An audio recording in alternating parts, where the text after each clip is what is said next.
നമ്മളെല്ലാവരും വളരെ പ്രതീക്ഷയോടെ കാത്തിരിക്കുന്ന ഒരു സിനിമയാണ് ദൃശ്യം 3. ഏതൊരു മോഹൻലാൽ സിനിമയെക്കാട്ടും കൂടുതൽ പ്രതീക്ഷ നൽകുന്നതിൻ്റെ കാരണം നമുക്കറിയാം. ദൃശ്യം എന്ന് പറയുന്ന ഒരു ഇൻഡസ്ട്രി ഹിറ്റായി മാറിയ ഒരു സിനിമയുടെ മൂന്നാമത്തെ ഭാഗം. അപ്പോൾ ഈ എന്താ പറയുക, എപ്പോഴും ദൃശ്യം കഴിഞ്ഞപ്പോഴും ദൃശ്യം 2 വരുമോ എന്നുള്ള ചർച്ചകളുണ്ടായിരുന്നു.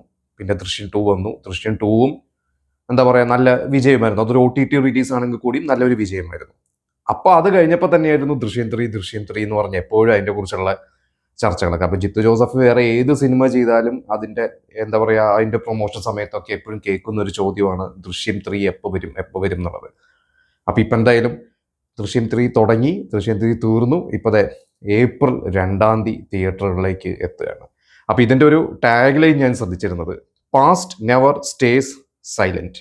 നമ്മൾ കഴിഞ്ഞു പോയ പല കാര്യങ്ങളും ഒരിക്കലും നിശബ്ദമായി ഇരിക്കില്ല എന്നുള്ളതാണ്. അപ്പോൾ നമുക്കറിയാം, ആ ഒരു സിനിമ കണ്ടവർക്കൊക്കെ അറിയാമോ, ജോർജ് കുട്ടി ഒളിപ്പിച്ച് വെച്ചിരിക്കുന്ന ഒരു രഹസ്യം. അതായത് ഫസ്റ്റ് പാർട്ടും സെക്കൻഡ് പാർട്ടിലും എന്തൊക്കെ പ്രശ്നങ്ങൾ സംഭവിച്ചാലും, എന്തെല്ലാം ദുരിതം അനുഭവിച്ചാലും, എന്തെല്ലാം പ്രതിസന്ധികൾ നേരിട്ടാലും, അല്ലെങ്കിൽ എന്താ പറയുക, മർദ്ദനം നേരിട്ടാലും ഒക്കെ ജോർജ് കുട്ടി സൈലന്റ് ആയിട്ടാണ് ഇരുന്നിരുന്നത്. ജോർജ് കുട്ടിയുടെ ആ ഒരു ക്രിമിനൽ ബുദ്ധി എന്ന് തന്നെ നമുക്ക് പറയാം. അതിന് പറയുന്നുണ്ടല്ലോ, ആശാശരത്തിന്റെ കഥാപാത്രം പറയുന്നുണ്ട്, ഒരു 4ാം ക്ലാസ്സുകാരന്റെ ബുദ്ധിയല്ല അയാൾക്കുള്ളത് എന്നൊക്കെ പറയുന്നുണ്ട്. ഇപ്പം എന്തായാലും ദൃശ്യം 3 എന്താ പറയാ, ദൃശ്യം 1 കഴിഞ്ഞപ്പോൾ ദൃശ്യം 1 2013 ഡിസംബറിലായിരുന്നു റിലീസായിരുന്നത്. അപ്പൊ ശരിക്കും പറഞ്ഞാൽ ആ ഒരു ദൃശ്യത്തിന്റെ ഒരു തുടക്കം മുതലൊക്കെ തന്നെ നിങ്ങൾ പലവർക്കും അറിയുന്നുണ്ടോ, ഒരുപക്ഷെ പുതിയ തലമുറയ്ക്ക്, ഇന്നിപ്പോൾ ഒരു കോളേജിലൊക്കെ പഠിക്കുന്ന അല്ലെങ്കിൽ സ്കൂളിൽ പഠിക്കുന്ന ഒരു തലമുറയ്ക്ക് ആ ഒരു 13 വർഷം അല്ലെങ്കിൽ 12 വർഷം മുമ്പത്തെ കഥയൊന്നും ചിലപ്പോൾ പലവർക്കും അറിയുന്നുണ്ടാവില്ല. അത് ശരിക്കും ജിത്തു ജോസഫ് നമുക്കറിയാം. അദ്ദേഹം ഡിറ്റക്റ്റീവ് എന്ന് പറയുന്ന ഒരു സിനിമയിലൂടെ വന്ന് വളരെ സൈലന്റ് ആയിട്ട് ഇങ്ങനെ കയറി വന്ന ഒരു സംവിധായകനും എഴുത്തുകാരനും ഒക്കെയാണ്. അദ്ദേഹത്തിന് അങ്ങനെ ഭയങ്കര സിനിമ പാരമ്പര്യമോ കാര്യങ്ങളൊന്നുമില്ല. അധികം സിനിമകൾ വർക്ക് ചെയ്ത എക്സ്പീരിയൻസ് ഇല്ല. ജയരാജിന്റെ തിളക്കം എന്ന് പറയുന്ന ഒരു സിനിമയിൽ കുറച്ച് ദിവസം അസിസ്റ്റന്റ് ഡയറക്ടറായിട്ട് വർക്ക് ചെയ്ത ഒരു എക്സ്പീരിയൻസ് മാത്രമേ ഉള്ളൂ. അതുകൊണ്ട് അദ്ദേഹം ഒരുപാട് സ്ട്രഗിൾ ചെയ്തു. ഈ പറഞ്ഞ പോലെ അദ്ദേഹം സ്വന്തമായിട്ട് എന്താ പറയുക, മറ്റൊരു സംവിധായകന് വേണ്ടി ഒരു സ്ക്രിപ്റ്റ് എഴുതാനോ ഒരു പ്ലാനിങ് ഒക്കെ ഉണ്ടായിരുന്നു. അവസാനം ഈ പറഞ്ഞ പോലെ തന്നെ വീട്ടിൽ അമ്മച്ചി പറഞ്ഞു എന്നാണ് പറയുന്നത്, നമ്മൾ പറമ്പ് വിറ്റാണെങ്കിലും സിനിമ സംവിധാനം നീ ചെയ്തോ എന്ന് പറഞ്ഞാൽ ആ ഒരു ധൈര്യത്തിന്റെ പുറത്ത് അദ്ദേഹം കുറെ സ്ക്രിപ്റ്റുകൾ എഴുതി എന്നാണ് പറയുന്നത്. അദ്ദേഹത്തിന് ഒരുപാട് അസറ്റ്സ് ഉണ്ടായിരുന്നു. പക്ഷേ വീട്ടിൽ ഈ പറഞ്ഞ പോലെ ഭാര്യയും മക്കളൊക്കെ ഉണ്ട്. അപ്പോൾ ജോലിക്കൊന്നും പോകുന്നില്ല, അല്ലെങ്കിൽ അച്ഛന് വരുമാനമില്ലേ എന്നുള്ള രീതിയിൽ കുട്ടികൾക്കൊക്കെ ഒരു വിഷമം തോന്നി തുടങ്ങി. അപ്പോഴാണ് അദ്ദേഹം പിന്നീട് പല കാര്യങ്ങൾ ചെയ്തു തുടങ്ങി. എനിക്ക് തോന്നുന്നു ദൂരദർശനിലോ ഏതൊക്കെയോ ചാനൽസിൽ സീരിയൽസിന് സ്ക്രിപ്റ്റ് എഴുതാൻ, അങ്ങനെ പല പരിപാടികൾ ചെയ്തിട്ടുണ്ട്. പിന്നെയാണ് ഡിറ്റക്റ്റീവ് സംഭവിക്കുന്നത്. ഡിറ്റക്റ്റീവ് കഴിഞ്ഞു മമ്മി ആൻഡ് മീ എന്ന് പറഞ്ഞ സിനിമ സംഭവിച്ചു. അതൊരു 3 വർഷം ഗ്യാപ്പ് ഉണ്ടായിരുന്നു ഡിറ്റക്റ്റീവും മമ്മി ആൻഡ് മീയും തമ്മിൽ. അത് കഴിഞ്ഞിട്ടാണ് നമ്മുടെ മൈ ബോസ് എന്ന് പറയുന്ന സിനിമയും മെമ്മറീസ് എന്ന് പറയുന്ന ഒരു സിനിമയൊക്കെ സംഭവിച്ച ശേഷമാണ് ദൃശ്യത്തിലേക്ക് എത്തുന്നത്. അപ്പോൾ ദൃശ്യം ശരിക്ക് മമ്മൂട്ടി റിജക്റ്റ് ചെയ്ത ഒരു സിനിമയാണ്. അത് ജിത്തു ജോസഫ് പറഞ്ഞത്, മമ്മൂട്ടിയുടെ അടുത്ത് കഥ പറയാൻ വേണ്ടി പോയി. മമ്മൂട്ടി കഥ കേട്ട സമയത്ത് മമ്മൂട്ടിക്ക് ഒരുപാട് സിനിമകളന്ന് മമ്മൂട്ടിക്ക് ഉണ്ടായിരുന്നു. മമ്മൂട്ടിക്ക് ഒരുപാട് കമ്മിറ്റ്മെന്റ്സ് ഉള്ളതുകൊണ്ട് മമ്മൂട്ടിക്ക് എല്ലാം കൂടി ചെയ്യാനുള്ള ഒരു എന്താ പറയുക, എല്ലാം ചെയ്ത് തീർക്കണം. അപ്പോൾ ജിത്തുവിൻ്റെ അടുത്ത് പറഞ്ഞു, എനിക്ക് വെയിറ്റ് ചെയ്യാൻ പറ്റുമെങ്കിൽ വെയിറ്റ് ചെയ്യുക, അല്ലെങ്കിൽ വേറെ ഓപ്ഷൻ നോക്കിക്കോ എന്ന് പറഞ്ഞിട്ടാണ് ജിത്തു ജോസഫ് അവിടെ നിന്ന് ഇറങ്ങണം. പിന്നെ ലേഡീസ് ആൻഡ് ജെന്റിൽമാൻ എന്ന് പറയുന്ന ഒരു സിനിമയുടെ ലൊക്കേഷനിൽ മോഹൻലാലിന്റെ അടുത്ത് മറ്റൊരു കഥ പറയാൻ വേണ്ടിയാണ് പോയത്. അവിടെ ചെന്ന് കഴിഞ്ഞപ്പോൾ ആന്റണി പെരുമ്പാവൂർ പറഞ്ഞു, അത് വേറൊരു പ്രൊഡ്യൂസറായിട്ട് ചെന്നു. മറ്റൊരു കഥയായിട്ട് ചെന്ന് കഴിഞ്ഞപ്പോഴാണ് ആന്റണി പെരുമ്പാവൂർ പറയുന്നത്, ഞങ്ങൾ വേറെ പ്രൊഡക്ഷൻ ഇപ്പോൾ നോക്കുന്നില്ല, നമ്മുടെ തന്നെ പ്രൊഡക്ഷനാണ്, എന്തെങ്കിലും കഥയുണ്ടോ എന്ന് ചോദിച്ചപ്പോൾ മറ്റൊരു പ്രൊഡ്യൂസർക്ക് വേണ്ടി ആലോചിച്ച ആ കഥ മാറ്റിവെച്ച് ഈ കഥ, ദൃശ്യത്തിന്റെ കഥ പറയുകയാണ് ഉണ്ടായത്. അപ്പോൾ ദൃശ്യത്തിന്റെ കഥ കേട്ടപ്പോൾ തന്നെ ആന്റണി പെരുമ്പാവൂർ പറഞ്ഞു, ഇത് നമുക്ക് ചെയ്യാമെന്ന് പറഞ്ഞു. പിറ്റേ ദിവസം എന്താ ചെന്ന് കഴിഞ്ഞപ്പോൾ മോഹൻലാൽ പറഞ്ഞു, കഥ കൊള്ളാം, ആന്റണി എന്നോട് പറഞ്ഞു നമുക്കിത് ചെയ്യാം. അപ്പോൾ വളരെ പെട്ടെന്നാണ് അത് മോഹൻലാലിലേക്ക് എത്തിയതും ആ ഒരു പ്രൊജക്ട് സംഭവിക്കുന്നു. കാരണം ലേഡീസ് ആൻഡ് ജെന്റിൽമാൻ സിനിമ 2013 വിഷുവിന്റെ സമയത്താണ് ഇറങ്ങുന്നത്. അതോ ഏപ്രിലോ മെയിലോ ആണ് ഇറങ്ങുന്നത്. ആ 2013 ഡിസംബറിൽ ദൃശ്യം സംഭവിച്ചെന്ന് പറയുമ്പോൾ നമുക്കറിയാം, ഒരു 6 മാസമോ 7 മാസമോ ഒക്കെ അത്ര പോലും എടുത്തിട്ടില്ല പ്രൊജക്ട് ഓണായി ഷൂട്ട് തീരാനായിട്ട്. അപ്പോൾ ഇതിനു മുമ്പ് അദ്ദേഹം പറഞ്ഞത്, ജിത്തു തന്നെ പറഞ്ഞത്, ഈ ഒരു സിനിമ അദ്ദേഹത്തിന്റെ അസോസിയേറ്റ് ആയിട്ടൊക്കെ വർക്ക് ചെയ്തിരുന്ന അന്നത്തെ ഒരു പ്രഗത്ഭ അസോസിയേറ്റ് അദ്ദേഹത്തിന് വേണ്ടി മറ്റൊരു നടനെ മനസ്സിൽ കണ്ട് എഴുതിയ ഒരു കഥയായിരുന്നത്. പിന്നീട് ആ ചില അഭിപ്രായ വ്യത്യാസങ്ങളൊക്കെ കാരണം അത് വർക്കാവാതെയാണ് ജിത്തു ജോസഫ് ഈ ഒരു സ്ക്രിപ്റ്റ് സ്വന്തമായിട്ട് സംവിധാനം ചെയ്യാം എന്നേറ്റത്. അങ്ങനെയാണ് ദൃശ്യം എന്ന് പറഞ്ഞ 1ാം ഭാഗം സംഭവിക്കുന്നു. വളരെ സൈലന്റ് ആയിട്ടൊരു സിനിമ ഇറങ്ങുന്നു. ആദ്യത്തെ ഷോയ്ക്കൊന്നും വലിയ തിരക്കില്ല. പക്ഷെ പിന്നെ പതിയെ ഒപ്പീനിയൻ കിട്ടി, ആ സിനിമ എവിടെയോ എത്തി. നമുക്കത് ശരിക്കും ഒരു ഇൻഡസ്ട്രി ഹിറ്റ് തന്നെയായി മാറി. ദൃശ്യമാണ് ശരിക്കും മലയാള സിനിമേനെ വേറൊരു തരത്തിലോട്ട് എത്തിച്ചു. എല്ലാ ഭാഷയിലേക്കും അതിൻ്റെ റൈറ്റ്സ് വിറ്റുപോയി എന്നുള്ളതാണ്. അപ്പോൾ നമുക്കറിയാം, അതിൻ്റെ ഒരു റൈറ്റ്സ് വിറ്റുപോയതിൻ്റെ ഞാനൊരു ഇതൊന്നും സ്റ്റഡി ചെയ്ത് കഴിഞ്ഞപ്പോൾ ദൃശ്യത്തിൻ്റെ തമിഴ് പാപനാശം എന്ന പേരിലാണ് ഇറങ്ങിയത്. അതിന്റെ ഈ പറയുന്ന പോലെ റൈറ്റ്സ് എടുത്തത് സുരേഷ് ബാലാജി, നമ്മുടെ ബാലാജി കുടുംബത്തിലെ നമ്മുടെ പ്രമുഖ പ്രൊഡ്യൂസറാണ്, നമ്മുടെ മോഹൻലാലിന്റെ ഒക്കെ ബ്രദറിലോയാണ്. അദ്ദേഹവും അതുപോലെ തന്നെ രാജ്കുമാർ എന്ന് പറയുന്ന നടനാണ്, മലയാളത്തിലൊക്കെ ഒരുപാട് സിനിമകൾ അഭിനയിച്ചിട്ടുണ്ട്. ഇവരൊക്കെയാണ് അതിന്റെ റൈറ്റ്സ് മേടിച്ചത്. വേറെയും ഒരു പ്രൊഡക്ഷൻ കമ്പനിയൊക്കെ ഉണ്ട്. ഇവരൊക്കെ അതിന്റെ റൈറ്റ്സ് മേടിച്ച ശേഷം കമല ആദ്യം രജനീകാന്തിനെയാണ് അപ്രോച്ച് ചെയ്തത്. അപ്പൊ രജനീകാന്ത്, നമുക്കറിയാം മോഹൻലാൽ പോലെയാണ് അവിടെ രജനീകാന്ത്, പക്ഷെ രജനീകാന്തിന് അതിലെ ചില സീൻസിനോട് ഒരു അഭിപ്രായ വ്യത്യാസം, അത് യോജിക്കാൻ പറ്റില്ല. അതിന്റെ കാരണം എനിക്ക് തോന്നുന്നു, ഞാനിവിടെ വായിച്ചൊരു അറിവ് വെച്ചിട്ട്, എന്റെ ക്ലൈമാക്സിലും രജനീകാന്തിനെ ഭയങ്കരമായിട്ട് പോലീസുകാർ ചവിട്ടുന്നതും, പിന്നെ നമുക്കറിയാം അതിലൊരു രജനീകാന്തിന്റെ ടൈപ്പ് ഓഫ് സിനിമയല്ല. അപ്പൊ രജനീകാന്ത് അതൊന്ന് മാറുകയും പകരം കമലഹാസൻ എത്തുകയും, പിന്നെ കമലഹാസൻ എത്തിയ ശേഷം അത് ഓണായി ഷൂട്ട് തുടങ്ങുന്ന സമയത്താണ് രജനീകാന്ത് വീണ്ടും വിളിച്ചു തോന്നുന്നു ജിത്തു ജോസഫിനെ. എന്നിട്ട് താല്പര്യം ഉണ്ട്, നമുക്ക് ഒന്നുകൂടി ഇരിക്കാന്ന് പറഞ്ഞപ്പോഴാണ് അപ്പോഴേക്കും കമലഹാസൻ ഓക്കെ പറഞ്ഞപ്പോൾ രജനീകാന്ത് ഓൾ ദി ബെസ്റ്റ് ഒക്കെ പറഞ്ഞു. അങ്ങനെയാണ് കമലഹാസൻ വരുന്നത്, ഗൗതമി വരുന്നു. അന്ന് കമലഹാസനും ഗൗതമിയും അവര് ഒരുമിച്ച് എന്താ പറയാ, അവരൊരു ലിവിങ് പാർട്ട്നേഴ്സായി നിൽക്കുന്ന സമയമാണ്. പിന്നീട് ആ റോളിലേക്ക്, മകളുടെ റോളിലേക്ക്, ഇവിടെ നമ്മുടെ അൻസിബ് ചെയ്ത റോളിലേക്ക് നിവേദിത തോമസ് ആണ്. നമുക്ക് വെറുതെ ഒരു ഭാര്യയിലൂടെയൊക്കെ നമുക്ക് പരിചിതമായ നിവേദിത തോമസ് ഇപ്പോൾ ഒരുപാട് അന്യഭാഷ സിനിമകളിൽ അവർ തിരക്കാണ്. നിവേദിത തോമസിനെ ശരിക്കും ദൃശ്യത്തിന്റെ 1ാം ഭാഗത്തിലേക്ക് വിളിച്ചതാണ്. പക്ഷെ നിവേദിത തോമസ് അന്ന് തിരക്കായതുകൊണ്ട് വേറെന്തോ തിരക്കുകളായ കാരണം അത് ചെയ്യാൻ പറ്റില്ല. അങ്ങനെയാണ് അൻസിബ് എത്തിയത്. പക്ഷെ തമിഴിലെത്തിയപ്പോൾ നിവേദിത തന്നെ റോൾ ചെയ്തു. പിന്നെ എസ്തറാണ് മറ്റേ റോൾ ചെയ്ത്, ആശാ ശരത്ത് റോൾ ചെയ്തു. പിന്നെ കലാഭവൻ മണി, ഇവിടെ ഷാജോൺ ചെയ്ത റോൾ കലാഭവൻ ചെയ്തു. അങ്ങനെ എന്തായാലും ആ സിനിമ ഭയങ്കര വിജയമായി മാറി. ഇത് കഴിഞ്ഞിട്ടാണ് നമ്മുടെ ഇത് ജിത്തു തന്നെയാണ് തമിഴ് ചെയ്തത്. പിന്നെ തെലുങ്ക് ദൃശ്യം ഇതുപോലെ തന്നെ അവിടെ ഡയറക്ട് ചെയ്തത് ഈ രാജ്കുമാറിന്റെ, ഇപ്പൊ ഈ റൈറ്റ്സ് മേടിച്ച തമിഴിൽ റൈറ്റ്സ് മേടിച്ച അതേ രാജ്കുമാർ തന്നെയാണ് തെലുങ്ക് ചെയ്തത്.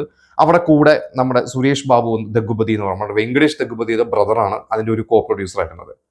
അത് ശരിക്ക് ശ്രീപ്രിയാണ് ഡയറക്ട് ചെയ്തത്. ശ്രീപ്രിയ എന്ന് പറഞ്ഞാൽ നമ്മുടെ കരിയിലക്കാറ്റ് പോലെ സിനിമയിലൊക്കെ നായികയായിരുന്നു. അവര് രാജ്കുമാറിന്റെ വൈഫാണ്. അവരാണ് ഡയറക്ട് ചെയ്തത്. ആ ഒരു സിനിമയിലേക്ക് ശരിക്കും വെങ്കടേഷിനെ സജസ്റ്റ് ചെയ്തത് കമൽഹാസനാണ്.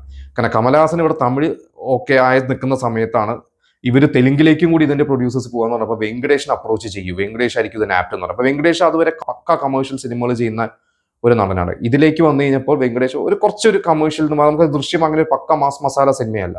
ഓഫ് കോഴ്സ് അതിലൊരു മസാലയുണ്ട്, നല്ലൊരു ഗൂസ് ബംസ് തരുന്ന സീൻസ് ഉണ്ട്, പക്ഷെ ഒരു നോർമൽ തെലുങ്ക് മസാല സിനിമയല്ല. അങ്ങനെ വെങ്കടേഷിന്റെ ആദ്യത്തെ ആ ടൈപ്പ് ഓഫ് മൂവി ആയിരുന്നു. അതും അവിടെ ഭയങ്കര വിജയം തന്നെയായിരുന്നു. മീനയാണ് ആ റോള് അവിടെ ചെയ്തത്. ഇവിടുത്തെ മലയാളത്തിൽ അതേ റോള് തന്നെ മീന അവിടെ ചെയ്തു. എസ്തറും അവിടെ എസ്തറിന്റെ റോള് ചെയ്തു. നാദിയ മൊയ്തുമാണ് ആശാ ശരത്തിന്റെ റോള് ചെയ്തത്. അങ്ങനെ അത് ഭയങ്കര വിജയമായിരുന്നു. പിന്നെ നമ്മൾ കന്നഡയിൽ പറയണം, അവിടെ രവിചന്ദ്രൻ എന്ന് പറയുന്ന 90s വലിയ സ്റ്റാറാണ്. അദ്ദേഹം ഇപ്പോൾ അവിടെ നായകനായിട്ടൊക്കെ ഇടയ്ക്ക് സിനിമകൾ ചെയ്യുന്നുണ്ട്. രവിചന്ദ്രനും നവ്യ നായരുമാണ് അവിടെ ചെയ്തത്. നമ്മുടെ മലയാളി നവ്യ നായർ അവിടെ പോയിട്ട് മീനയുടെ റോള് ചെയ്തു. ആശാ ശരത്ത് തന്നെയാണ് റോള് ചെയ്തത്. പ്രഭുവാണ് അതിൽ ആശാ ശരത്തിന്റെ ഭർത്താവിന്റെ റോൾ ചെയ്തത്. ഇത് സംവിധാനം ചെയ്തത് പി വാസുവാണ്. പി വാസു ഭയങ്കര ഹിറ്റ് ഫിലിം മേക്കറാണ്. ഇത് കഴിഞ്ഞിട്ട് പിന്നെ ഹിന്ദിയിൽ നമുക്കറിയാം അവിടെ അജയ് ദേവഗനാണ്. അജയ് ദേവന്റേതായ പാറ്റേണിൽ കുറച്ച് മാറ്റങ്ങളൊക്കെ വരുത്തിയിട്ടൊക്കെ ഉണ്ട്. അതിൽ എനിക്ക് തോന്നുന്നു മൂത്ത മകളെ അഡോപ്റ്റഡ് ഡോക്ടറാക്കി മാറ്റി. തബു ആണ് അതിൽ ആശാ ശരത്തിന്റെ റോൾ ചെയ്തത്. ശക്തമായിട്ടുള്ള റോളായിരുന്നു തബുവിന്റെ. ശ്രേയ ശരണായിരുന്നു അതിൽ ഭാര്യയായിട്ട് ചെയ്തത്. ആ റോളിലേക്ക് ആദ്യം അസിനെ ആലോചിച്ചിരുന്നു, പക്ഷെ അസിന്റെ ഡേറ്റും കാര്യങ്ങളൊക്കെ പ്രശ്നമായി കഴിഞ്ഞപ്പോഴാണ് ശ്രേയ ശരണിലേക്ക് എത്തിയത്. എന്തായാലും ആ ഒരു സിനിമയും അവിടെ ഭയങ്കര ഹിറ്റായിരുന്നു. അങ്ങനെ ദൃശ്യം എല്ലാ ഭാഷയിലും ഹിറ്റായി തിളങ്ങി നിൽക്കുന്ന ഒരു സമയം. ഇത് കഴിഞ്ഞിട്ട് ദൃശ്യം 2 സംഭവിക്കുന്നു. ദൃശ്യം 2 2021 OTT റിലീസായിട്ട് വരുന്നു. ഇത് കഴിഞ്ഞ് ഇതിന്റെ ദൃശ്യം 2ന്റെ റൈറ്റ്സും എല്ലാ ഭാഷയിലേക്ക് പോകുന്നു. പക്ഷെ അവിടെ തമിഴ് സംഭവിച്ചില്ല. അത് ഞാൻ മനസ്സിലാക്കുന്നത് അപ്പോഴേക്കും കമലഹാസനും ഗൗതമിയും അവർ തമ്മിൽ പിരിഞ്ഞിരുന്നു, അവരുടെ ജീവിതത്തിൽ അവർ പിരിഞ്ഞിരുന്നു. അതുകൊണ്ടായിരിക്കാം എന്ന് എനിക്ക് തോന്നുന്നു, അറിയില്ല. പിന്നെ ഹിന്ദിയിൽ സംഭവിച്ചു, തെലുങ്കിലും സംഭവിച്ചു, പിന്നെ കന്നഡയിലും സംഭവിച്ചു. ഈ പറയുന്ന പോലെ തന്നെ അതിൽ കന്നഡയിലും അത് എന്താ പറയുക ഡയറക്റ്റ് ചെയ്തത് പി വാസു തന്നെയായിരുന്നു. പിന്നെ തെലുങ്കിൽ പക്ഷെ ശ്രീപ്രിയ അല്ലായിരുന്നു. അതിന്റെ സെക്കൻഡ് പാർട്ട് വന്നു കഴിഞ്ഞപ്പോൾ അതിൽ മറ്റൊരു സംവിധായകനാണ് അത് ജിത്തു ജോസഫ് തന്നെയാണ്. കറക്റ്റ്, ജിത്തു ജോസഫ് തന്നെയാണ് തെലുങ്കിന്റെ സെക്കൻഡ് പാർട്ടും ചെയ്തത്. ആ സെക്കൻഡ് പാർട്ടും അവിടെ ഭയങ്കര വലിയ വിജയമായിരുന്നു. എന്തുകൊണ്ട് അത് ശ്രീപ്രിയ മാറി ജിത്തു ജോസഫ് ആയി എന്നറിയില്ല. പക്ഷെ സെയിം പ്രൊഡ്യൂസേഴ്സും ശ്രീപ്രിയയുടെ ഭർത്താവും ഒക്കെ തന്നെയാണ് ചെയ്തത്.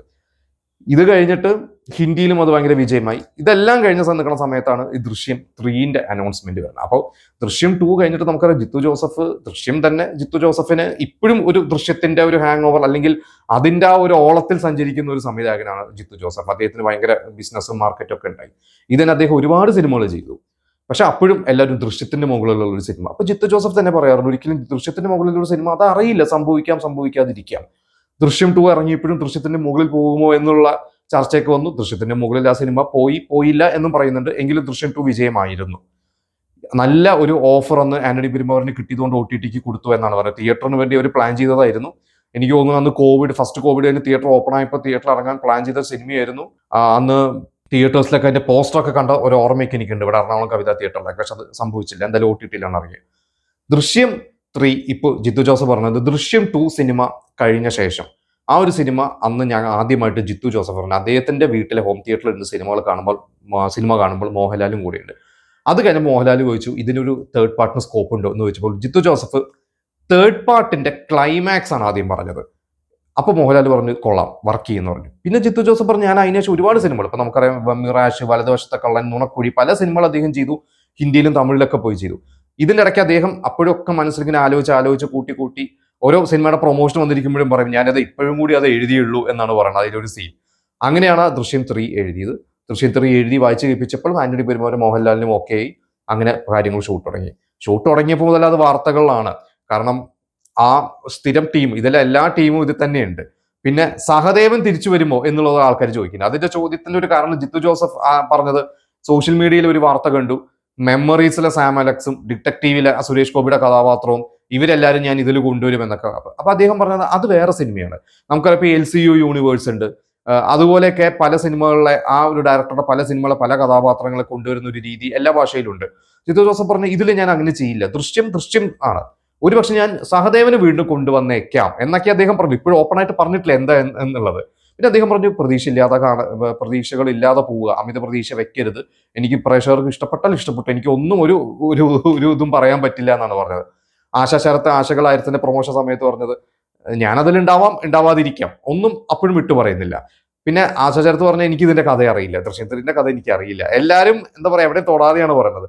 ദിനേശ് പ്രഭാകർ ദൃശ്യം 2 ഉണ്ടായിരുന്നു, അദ്ദേഹം ഇതിലുണ്ട്. അദ്ദേഹം പറഞ്ഞത് എനിക്ക് കുറച്ച് ദിവസത്തെ വർക്കേ ഉള്ളൂ, സംഭവം എന്താണെന്നുള്ളത് തിയേറ്ററിൽ പോയിട്ട് കാണാം. ശ്രീകാന്ത് മുരളി ഈ ഒരു സിനിമയിലുണ്ട്. എനിക്കൊന്നും അദ്ദേഹം ദൃശ്യം 1 ഉം 2 ഒന്നും ഇല്ലെന്ന് തോന്നുന്നു, അദ്ദേഹം ഇതിൽ അഭിനയിക്കുന്നുണ്ട്. പിന്നെ 1 ഉം 2 ഒരുപാട് പേര് ഇതിൽ റിപ്പീറ്റ് ഉണ്ട് എന്ന് പറയുന്നു.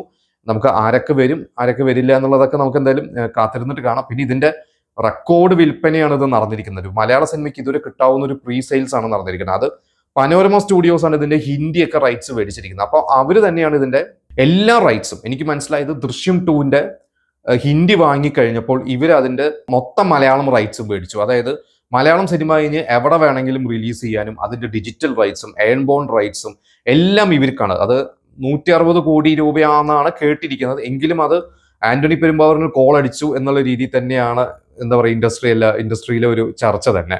പിന്നെ ഹിന്ദിയിൽ ആ സിനിമ ഇപ്പൊ ഒക്ടോബർ 2-നാണ് റിലീസ് പ്ലാൻ ചെയ്തിരുന്നത്. ഇവിടെ സിനിമ ഏപ്രിൽ 2-ന് ഇറങ്ങിയ ശേഷം മാത്രമേ അവിടെ ഷൂട്ടും കാര്യങ്ങളൊക്കെ സജീവമാവുള്ളൂ. അത് അവർ സ്ക്രിപ്റ്റ് റീവർക്ക് ചെയ്യാന്നാണ് കേട്ടത് ഈ പറഞ്ഞ പോലെ ഹിന്ദിയിൽ. അതിന്റെ ഒരു കാരണം ഇപ്പോൾ ഒരു ഗോസിപ്പ് കേൾക്കുന്നത് ഈ ഒരു സിനിമ ഇതിന്റെ കൺക്ലൂഷനാണ്. ജോർജ് കുട്ടിയുടെ കഥാപാത്രം, മോഹൻലാലിന്റെ കഥാപാത്രം ഇതിൽ മരിക്കുന്നു എന്നാണ് കേൾക്കുന്നത്. അപ്പോൾ ഹിന്ദിയിൽ ഒരിക്കലും നായകൻ മരിക്കുന്നത് അംഗീകരിക്കാൻ പറ്റില്ല, അതുകൊണ്ട് അവർ സ്ക്രിപ്റ്റ് തിരുത്തി എഴുതുകയാണെന്നാണ് കേൾക്കുന്നത്. നമുക്ക് ഒഫീഷ്യലി ഒന്നും അറിയില്ല. എന്തായാലും ഏപ്രിൽ 2-ന് സിനിമ ഇറങ്ങിയാലേ നമുക്ക് പറയാൻ പറ്റുള്ളൂ. പിന്നെ ദൃശ്യം 3 കന്നഡയെ കുറിച്ച് ഒന്നും കേൾക്കുന്നില്ല, തുടങ്ങില്ലയോ എന്നറിയില്ല. തമിഴ് പിന്നെ എന്തായാലും സംഭവിക്കില്ല. തെലുങ്ക് വെങ്കടേഷിന്റെ ഇപ്പൊ കഴിഞ്ഞ സിനിമ ഒരു സിനിമ കഴിഞ്ഞ സംക്രാന്തിക്ക് ഇറങ്ങിയ ഒരു സിനിമയുടെ അത് ഭയങ്കര വിജയമായിരുന്നു. വെങ്കടേഷിന് ഭയങ്കര എന്താ പറയുക കരിയറിൽ ഏറ്റവും വലിയ ഹിറ്റായി മാറി. ഇപ്പോൾ ചിരഞ്ജീവിയുടെ കൂടെ ഗസ്റ്റ് റോളിൽ വന്ന സിനിമയും ഭയങ്കര ഹിറ്റാണ്, വെങ്കടേഷ് ഗസ്റ്റ് റോൾ വന്ന സിനിമ. അതുകൊണ്ട് വെങ്കടേഷ് എന്താ പറയുക റെമ്യൂണറേഷൻ കൂടുതൽ ചോദിച്ചു, അതുകൊണ്ട് അനിശ്ചിതത്വത്തിൽ നിൽക്കുകയാണ് ദൃശ്യം 3 തെലുങ്ക് എന്ന് കേൾക്കുന്നു. ഇനി അതല്ല, പല റീമേക്ക് സിനിമകൾ ഇപ്പോൾ അവിടെ തെലുങ്കിൽ പരാജയപ്പെടുന്നുണ്ട്. ചിരഞ്ജീവി തന്നെ നമ്മളോട് ലൂസിഫർ ഒക്കെ ചെയ്തിട്ടൊന്നും വലുതായിട്ട് ഏറ്റില്ല, അതും ഒരു കാരണമാണ്. എന്തായാലും ഹിന്ദി തുടങ്ങുകയാണ്, അത് ഉറപ്പിച്ചിരിക്കുകയാണ്. മലയാളം എന്തായാലും റിലീസ് ആവാൻ പോവുകയാണ്. ജോർജ് കുട്ടിയുടെ കഥ ഇവിടെ അവസാനിക്കുകയാണ്. എന്തൊക്കെയാണെന്നുള്ളത് അറിയില്ല. എന്തായാലും തിയേറ്ററുകാർ ഭയങ്കര ഹാപ്പി ആയിട്ടാണ് ഇരിക്കുന്നത്. കാരണം അവർക്ക് ഇപ്പോൾ പരാജയം, നമ്മൾ തന്നെ കഴിഞ്ഞൊരു എപ്പിസോഡ് ചെയ്തു, തിയേറ്ററുകാർക്ക് ഈ 2 മാസം ജനുവരി ഫെബ്രുവരി ഒന്നും ലാഭം കിട്ടിയില്ല. അപ്പൊ ഇനി ദൃശ്യത്തിലാണ് അവരുടെ പ്രതീക്ഷ. ദൃശ്യം മാത്രമല്ല ഒരുപാട് സിനിമകളുണ്ട്, പക്ഷെ ദൃശ്യം ഈ പറഞ്ഞ പോലെ 2-ന്റെയും മുകളിൽ പോയാൽ അതൊരു ചരിത്രം തന്നെയാവും. ഇൻഡസ്ട്രി കുലുങ്ങും എന്നുള്ള കാര്യത്തിൽ യാതൊരു സംശയവുമില്ല.